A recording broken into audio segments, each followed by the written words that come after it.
మా అమ్మాయికి మనోవ్యాధి ఉందని మాకు తెలియదు.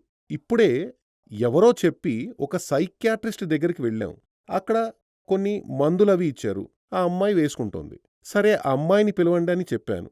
మీరు బయటకు వెళ్ళిపొండి. అమ్మా, నాన్న, సోదరుడు బయటికెళ్లారు. ఆ అమ్మాయి లోపలికొచ్చింది. ఆ అమ్మాయినడిగాను. 3 సార్లు పెళ్లయింది కదా! నీ జీవితంలో. నిజంగానే నీకేంటి సమస్య? ఓపెన్‌గా మాట్లాడాలి అని అన్నాను. ఆ అమ్మాయి ఏం చెప్పిందంటే, నాకు తెలియదు స్వామీ. నాకు సమస్య ఏమిటో నాకే తెలీదు. వాళ్ళు నాతో బాగానే ఉంటారు. సమస్యే ఉండేది కాదు. కొన్నిసార్లు వాళ్ళు నాకస్సలు నచ్చేవారు కాదు. కొన్నిసార్లు వాళ్ళని చూస్తే వాళ్ళు నాకు దెయ్యంలా కనిపించేవాళ్ళు. పిశాచిలా కనిపించేవాళ్ళు. రాక్షసుడిలా కనిపించేవాళ్ళు. అది మనోవ్యాధి.